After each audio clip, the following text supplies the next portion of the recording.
Hello, everybody. Welcome back to another episode of Optica with Gabriel Salguero. And I want to welcome you back to the end of the summer and the beginning of our fall season. I want to recommend to you that you continue to subscribe and tell your friends about Optica in a way that can inspire, challenge, educate, and empower. Today, I want to talk about a very important issue. I want to talk about the church's witness in the public sphere, and the title is The Sound of Silence. The sound of silence. I'm trying to answer a question. Why do many pastors and churches not speak about issues that are impacting their communities, their churches, their neighbors, their nation? Why is there a deafening silence on issues that have serious implications for the day to day lives of the people we serve, of the people we share community with, of the people we live next to? And so, for the next few minutes, if you take out your notebook, if you take out wherever you take notes on your smartphone or your iPad, would you wrestle with me on this question? The sound of silence, pastors, churches, justice, and the public sphere. Let me submit to you that I'm not asking this question, I hope, in a judgmental way, but this is an honest question. Why are we so quiet on things that I firmly believe the gospel called us to speak on? Number one, I'll give you a few suggestions for you to wrestle with. The fear of Exodus. Perhaps many of us who are pastors and leaders are afraid to speak on an issue because we are afraid that if we speak, people who disagree with us will leave our churches or will abandon our faith communities. The fear of Exodus is a real fear. It's an authentic fear because it has happened. When we speak on an issue from a gospel perspective, and this is important, from a gospel perspective, not a partisan lens, not a hyper polarized lens, but what the gospel has to say about an issue, people may leave. One, because they're more partisan than they are Christian. Or secondly, they misunderstand what you're saying. Or thirdly, they're more discipled by political parties than they are the gospel.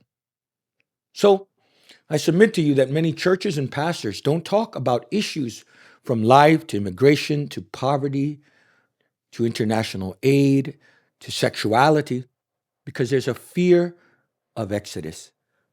Churches may empty out, or a portion of them, or it may contribute to a split.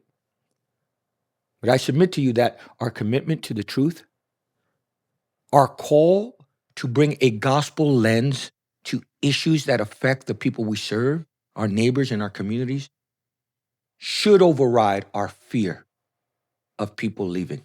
We should treat all people well. We should present the gospel perspective with respect and with tact. But we should never allow fear to dominate how we speak on issues. We are often silent. Number one, because we fear an exodus. Number two, I think there's a genuine lack of knowledge. Pastors and leaders don't have all the time in the world to research every issue. And so one of the things I've heard many pastors say to me is, Gabriel, one of the reasons I don't talk about it is because I don't have enough information. I don't know enough about the issue. But isn't part of our responsibility of our Christian public witness, our prophetic witnesses, is to know about the issues that affect the people who worship with us? How can we preach to people on Sunday if we don't care what happens to them from Monday through Saturday? So lack of knowledge should never be an excuse for our silence.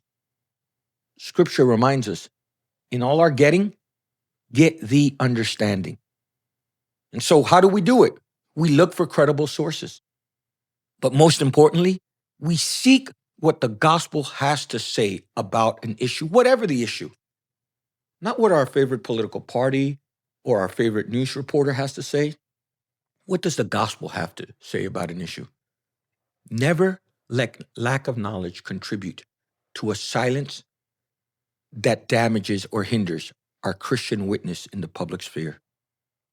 And third, a misunderstanding of our prophetic posture. This one's important. Many churches and pastors fear speaking on an issue because they're afraid that they will be misunderstood and labeled. They'll be labeled as an extremist on any side of the political aisle or the political spectrum. I want to tell you that it is impossible to control how people will interpret you. We don't have the capacity, as much as we'd like to control everybody's perspective. What we can do is speak with clarity, speak with love, speak with tact, but speak with boldness. And when asked, try to clarify our positions from a gospel-centered perspective. So I understand that often we have this deafening silence on issues because we are afraid that we're going to be misunderstood. And in being misunderstood, we will be labeled. I lament that. But I can't allow misunderstanding. You shouldn't allow misunderstandings to silence your prophetic voice. So, yes, there is a sound of silence on issues that are affecting young people and children and families and poor people and immigrants and refugees and human sexuality because people are afraid, because there's lack of knowledge, because there's a misunderstanding of a gospel-centered perspective being labeled as a partisan perspective. Nevertheless, we should speak. Why? Because the gospel calls us. Speak up for the poor and the vulnerable. The gospel calls us to stand alongside all those who need to. We are called not to be the servant of government, nor to be the master of government, but to be the conscience of government. And here's the thing. What are the results of the sound of silence? What happens when we don't speak up? One, and this is important, there is a lack of transformative change in society. Our silence contributes to the lack of transformative gospel-centered change. Pastors all over the country and all over the world are saying we need society to change, but our silence contributes to the lack of change. When we don't speak up, other voices fill that void, and then we complain that nothing is changing.